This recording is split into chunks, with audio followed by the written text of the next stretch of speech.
What is going on, ladies and gentlemen? Time for our high school sports with Joey Barrett of The Item. He's here on this rainy day.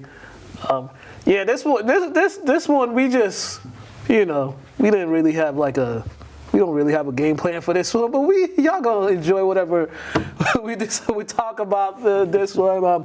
First off, last week you guys had finally commemorated the winter sports season with the Item All Stars. Man, I was there. Great event. A lot of kids. A lot of kids. I think, first of all, thank you very much for going and providing some footage and some content. Right. Always appreciated. And we had 58 of the student athletes there, of the 60 who received honors. Just 2, couldn't go. And 8 of 9 coaches came. It was a wonderful event. Yeah. I was very happy with how it went. And I think the student athletes were able to smile and laugh and take some pictures. So it was a good event. Yeah, definitely. And he had some cool moments with some players. And some players with their coaches that won the award, like Peabody, the Peabody track. Marblehead track. St. John's Prep Wrestling. They had player and coach, won Coach of the Year. It was pretty cool. St. Mary's girls hockey. Yes. The player and coach won the yearly awards. So that was pretty cool to see. I kind of like that, the double take right there. Yeah, in terms of Lynn. Players of the Year, Edric Gonzalez, Deserving. Lynn Tech. Yeah, agreed, deserving. And Bella Freitas, girls hockey, 46 goals. Right. Can't beat that. And only a freshman, too. Only a freshman. Right. And a lot of them in the tournament, too. And Frank Bagliuca, championship. And just love the way he coaches, love the way he conducts himself. So congratulations to everybody. Yeah, if in the beginning of the season, I think I said it in my season wrap-up, if you would have said Edric was going to be the MVP, at the beginning of the season, or it was going to be Player of the Year, it would have been you probably would have got that. Yeah, but I think we all just saw it happen right in front of our eyes. We was just with each game too, and then when it came to the postseason, we were just first it started off with the vocational tournament, and then the postseason and that run to the quarterfinals. I think a lot of people that were watching, it was just each game he was doing something that just made you be like, oh, okay, this kid is the real deal.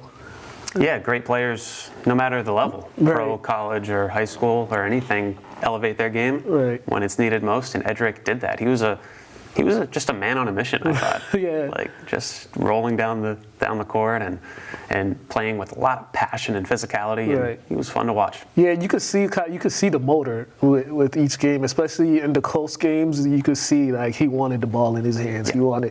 He was either going to make a play for himself or make a play for his teammates. So that's what you want to see in a player, especially from a senior playing like that in your last year in high school. Absolutely. And Lynn Tech, so many great things to say about them, honestly. And Edric, well-deserved. Kyle with Lynn English. Yep. He got a plaque. Lauren Wilson, Marvin Avery. So different Trotsky, Tanya, yep. And more that I'm just not thinking of off the top of my head. We got Jay Lee Perry from Lynn English. Haley from Kip Academy as well. There was a lot of players in the city of Lynn well deserving of those achievements that they got. Speaking of, this was a great transition. Well, we started off talking about Edric Gonzalez. We'll talk about the final assessments, our season wrap-up assessments of each team. And Lynn, we might as well start at Lynn Tech. Where would you start with your assessment? What's your final assessment of them? I would, if I had to sum it up in a few words, I would say mission accomplished, right? And they achieved more than maybe people projected. And we've talked about it extensively, but it's just the culture and it's just the way the players buy in there behind Coach Bingham, Corey Bingham, and really an A plus if I had to rank it, just because of the expectations weren't they were high, but not that high. And Yeah. just a great job by that program. Yeah, so for me with Lynn Tech, before the season started, I would say they have a lot of talent on that team. I mean, we speak about Edric, but you know, my favorite player on that team is Giovanni Jean. I think he's just like what you want in a point guard. That's him right there. He knows when to get his baskets. He knows how to set up his teammates. He knows how to put guys in the right position. And he's a player from, you know, he got thrown into fire as a freshman. Handed the keys as a starting point guard as a freshman. That's not an easy thing to do, but you saw the progression from him and the team. You know, last year they lose in the first round of the state tournament. Now this year they rectified some things. You know, they changed up some stuff with their scheduling.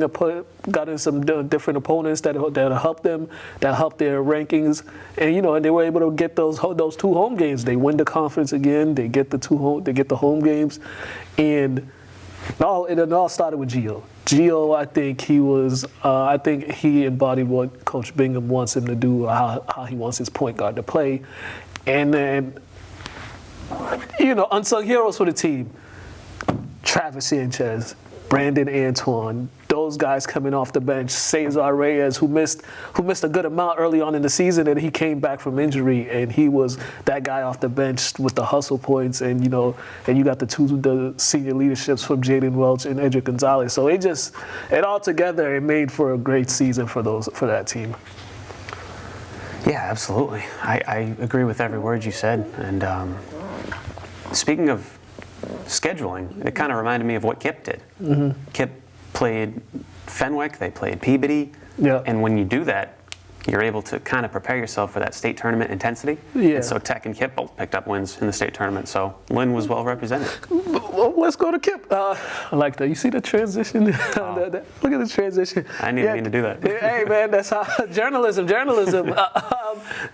Kip. Once again, they had another good season. It was shaky at first. Things weren't looking good early on. I don't know if it had to do with injuries or they just had to play better, but at some point they were able to turn them around at the right time for them to make that push to get into the state tournament. And you know, they got another state tournament win at home, but their issues has been going on the road. Like last year, they lost by 1 point on the road, and you know, Coach said they chalked it up to missing free throws. This year was another tough loss on the road. It's kind of like they still have to get over. They have to get over. They're still trying to find a way to get over. So I think the coach has to go into this next season trying to find a way to be able to have a good enough schedule where you can play multiple home games before you go to a neutral site. I think Kip has the foundation down, because you got to remember they're only like a few years into this era almost. Yeah. So and you got to remember they lost a lot of good players, some of those football, basketball guys. Right. And Juan Settlesing was kind of their playmaker. He kind of dictated the offense. He was a great passer. So losing a scorer is big, but also losing a guy like that is big. And I thought they adjusted, and Trotsky really dictated the pace for them. He's fast when he needs to be fast. He slows it down when he feels it, and he was a lot of fun to watch. Yeah, they're losing Tolu, one of their more aggressive, hard-working players, because what stood out to me with him was his defense. Like he's very instinctive on defense. He gets a lot of fouls because he reaches a lot, but you'll take that as a coach. He rarely fouls out of games, but they're gonna miss that aggressiveness from him on the defensive side of the ball. They've got the defensive intensity, they've got sharpshooting, and they've got depth, in my opinion, off the bench. So I'd be very surprised if Kip doesn't get 10 wins next year. I think they're flirting with the 12 or 13 number. Okay, yeah. The team that finally got over the hump and return to the postseason was Lynn Classical. A lot of questions about this team. I had a lot of questions about this team. There were some games I just couldn't figure them out. Didn't know what their identity was, but they were able to start stringing together wins late in the season. I think they got a road win in Swampscott. Played St. Mary's tough, you know, and then just one of those things in the tournament where it was like, it just wasn't your day offensively against was it Foxborough? Yeah, it just offensively, it just wasn't their day that day. But for all those sophomores on the team, now they got the experience of what it's like to be in the what it's like to play in the state tournament game. So, you got a good group returning because they're only losing a couple seniors. They got a lot of guys coming back for next season.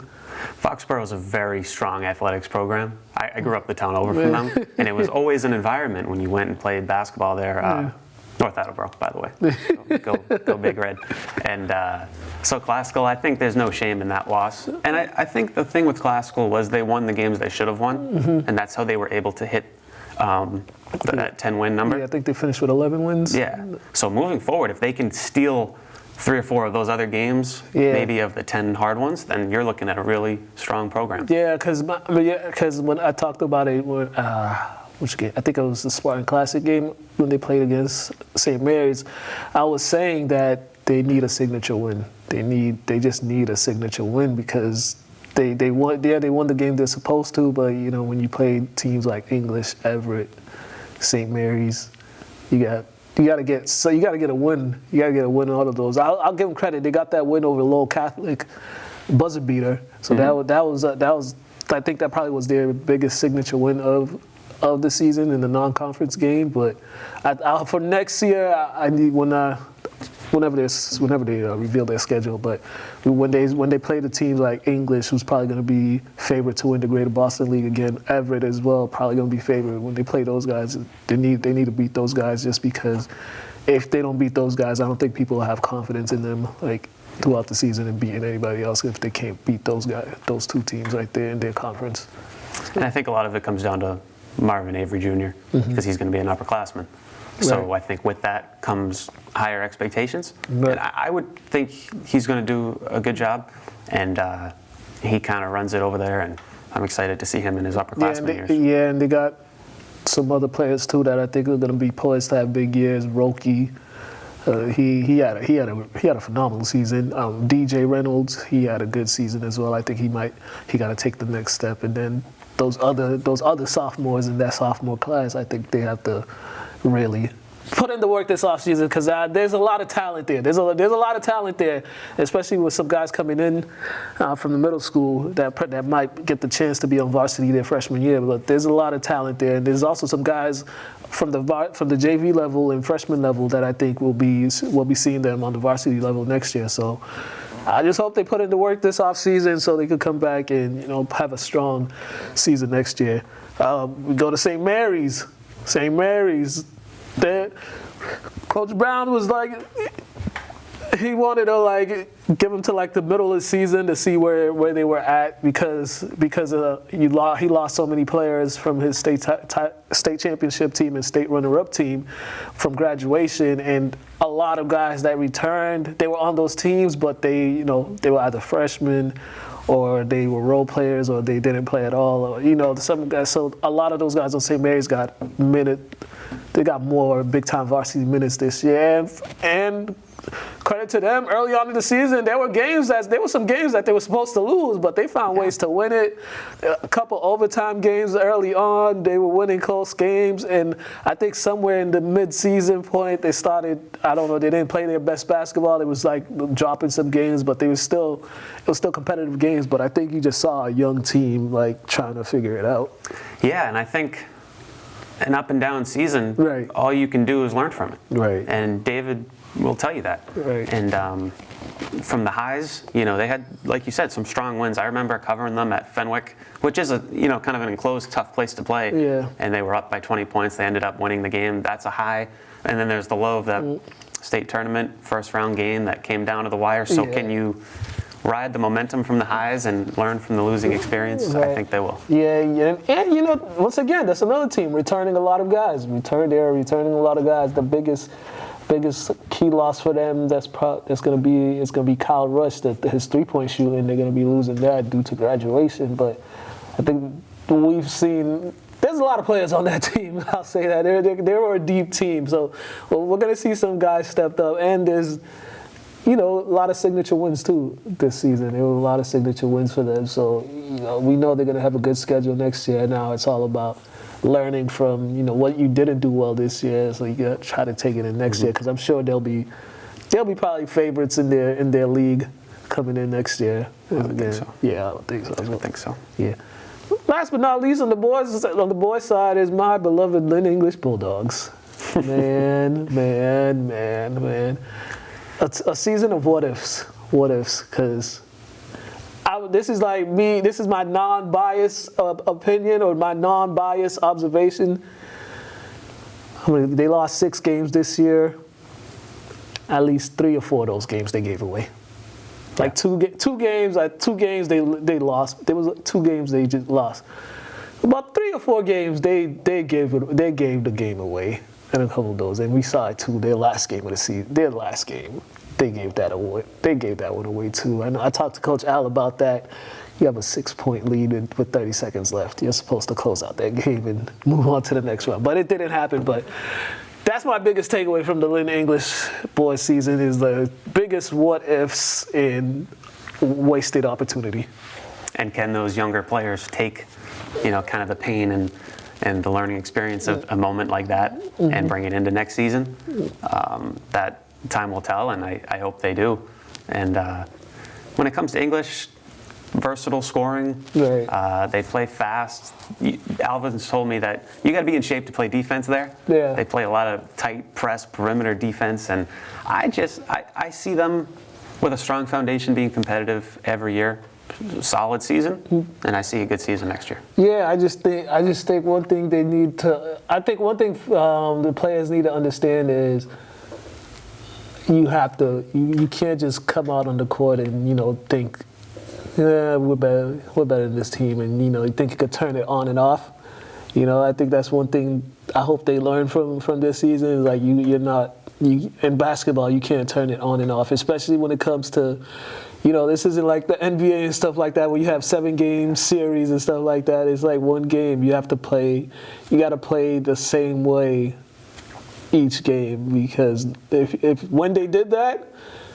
When they played focused, I think this was probably one of the best teams in the area. When they played extremely focused, but it wasn't always there. But we saw a glimpse of it. We saw it against Brockton in a tight game. We saw it against Cambridge in a tight game. Saw it against Charlestown in a tough game that was pretty much a back and forth game that came down to the wire. So they had it in them. It just wasn't always.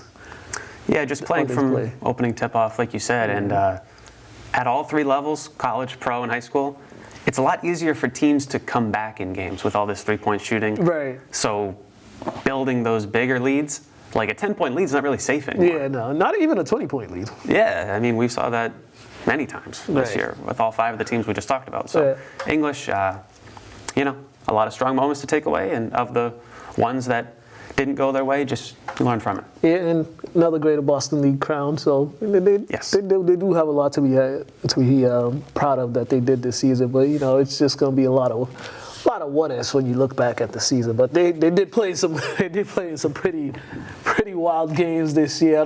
The girls' side, the Lynn English Lady Bulldogs, for them, man, it was tough because the fourth quarter was the biggest issue.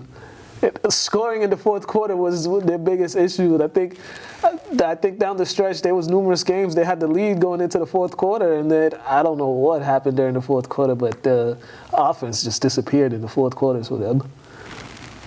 Yeah, and it takes time with a first-year coach, right? And it takes time with a lot of those players seeing the court for the first time and just becoming familiar. And I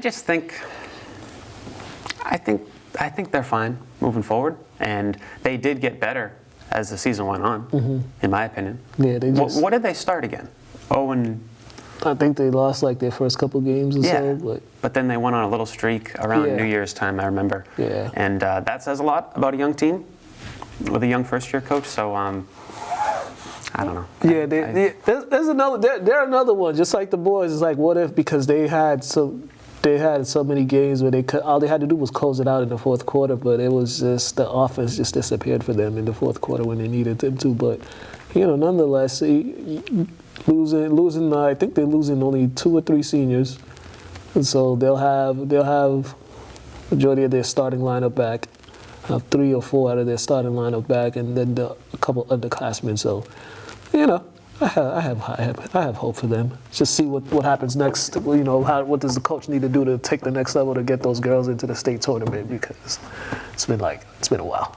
And speaking of players coming back, Bella Wumi will be back. St. Mary's. Oh, well, I don't want to I mean, hey. I'm just saying she's. Yeah, I know. In theory, she'll be back. I know the prep school's been enticing her. Yeah. They've been enticing her, but she'll be back.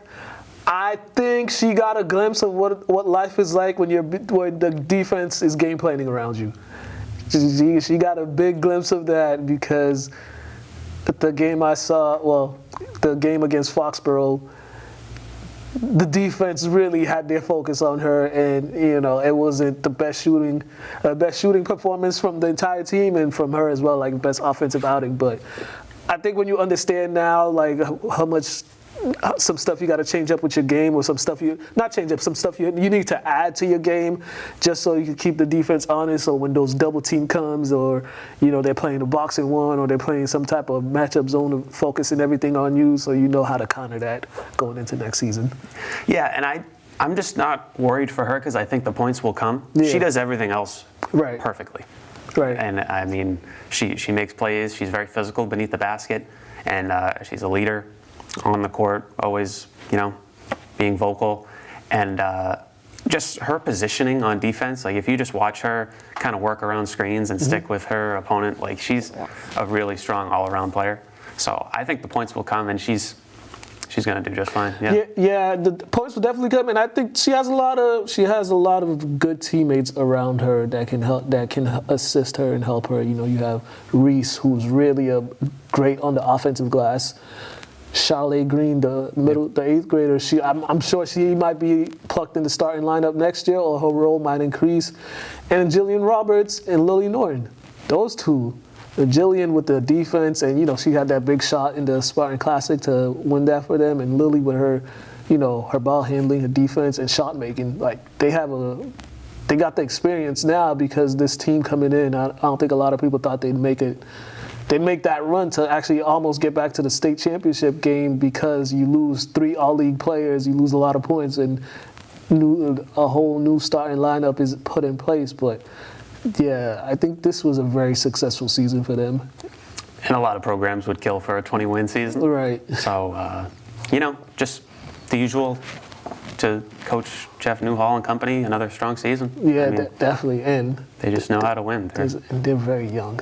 They're very young. Very, very young. And when I saw their roster, I'm like, oh yeah, good luck. Yeah. Good luck. Lynn Tech, the Lady Tigers. There's another team that surprised a lot of folks with their success. And it starts with their 2 stars, Angelise Bingham and Allison Morales. Those 2 were the engines that made that team go. And it was just like they stuffed the stat sheet so much. When you look at it, you see 5 blocks, 6 steals, 30 points, 10 rebounds, 4 blocks. You see that, and they're both putting up the same level of production. It's kind of like, wow, that's not an easy thing to do night in, night out. Love those players, but my favorite part of that team is its mentality, because Coach Newhall told me after the Spartan Classic, he just respected Lynn Tech so much, because they weren't, complaining or, oh, we have St. Mary's. They just kind of put their head down and played, and the score didn't go their way. Yeah. But when you can take on a team like that and play hard for the entirety of it, that just says something about what they've got. They truly believe in themselves. And, with some returners coming back, and Caitlin Wechsler, the head coach, keeping the foundation and the energy where she likes to keep it, very high. I love watching Lynn Tech. And there's another one. They only lost 1 senior. Yeah. They're only losing 1 senior, so their team's coming back. They're gonna have to find a little height, find some height, because when they do play against some of those teams with that are bigger than them, they need that player to just go out there and get rebounds for them, because I think that's kind of what hurt them against Cathedral, but also Cathedral was just shooting lights out.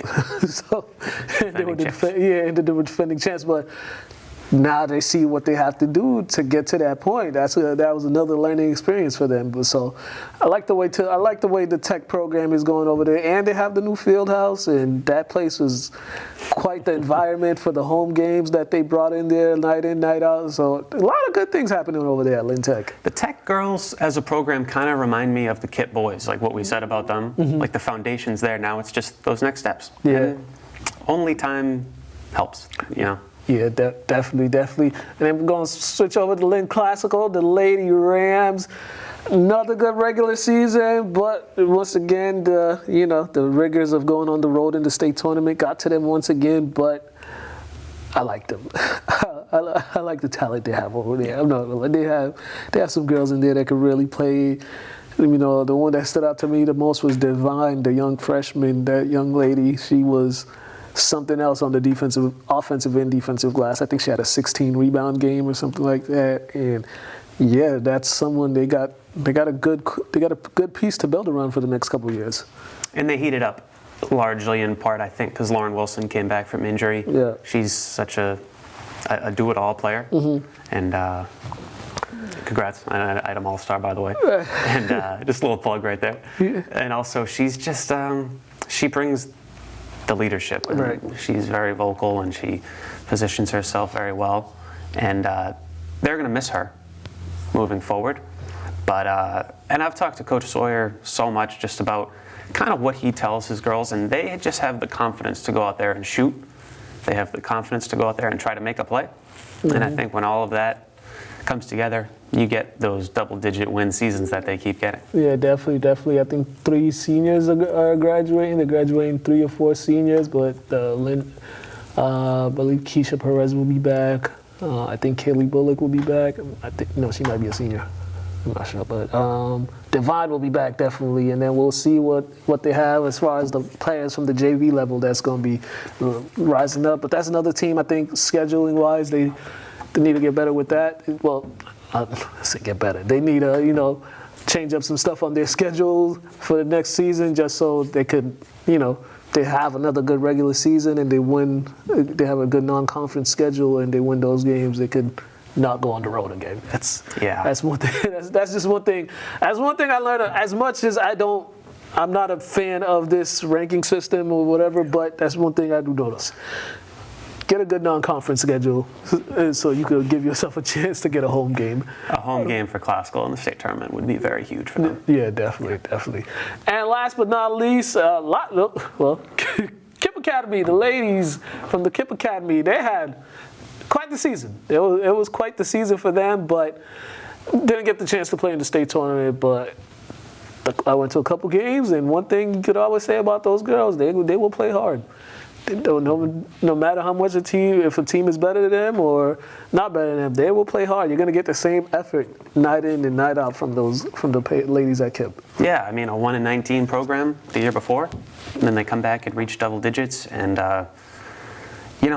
like you just said, a lot of hustlers, a lot of energizers, and a lot of just very passionate players who came together and put some wins on the board. Yeah, definitely. And things went array. I don't know why I can't talk today. Things went array for them down the season, but that's more so. I personally blame administration and the adults in that. The adults. I blame the adults because they could have got ahead of the situation way beforehand, but it got out of control, and then Then you got the unwarranted attention coming to the school and targeting the kids and stuff like that, which you don't want to see. But it was kind of like they knew from a while ago, but they never addressed it or found a way to make it easier for everybody so this wouldn't get as out of hand as it did. But that's life. All I can say is just on the court, I thought they really produced and made the KIP fans happy. I think. They will have another strong year, I think. Yeah, I don't think they're losing that many seniors. I think some of them were. I think some of their top players were juniors or underclassmen. I love watching Sky. Yeah. De La Cruz, she's a lot of fun to watch. Her year is blanking on me right now, but she's a lot of fun to watch. And, is it Katrina? Katrina, yeah. Another one. Katrina, and then Haley. Yeah. Haley. So- Haley was an item also, right? Katrina. Katrina? And Okay. no, Kip, they'll be back. I envision another, a win total of the 8 to 12 range maybe next year. You never know. They might get a kid. They might get a player that comes into the school that might change it around. All it takes is one. You never know. All it takes is one player, and it could take your program from here to here, and with the instance. But they got to get a head coach.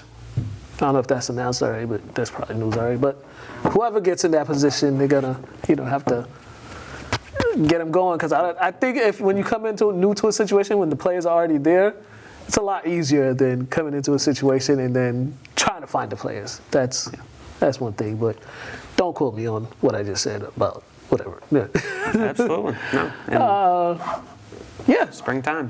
Yeah, springtime. We got baseball season. We'll try to talk some baseball, but Oh, we'll talk baseball too. I'll talk baseball, lacrosse, anything you want.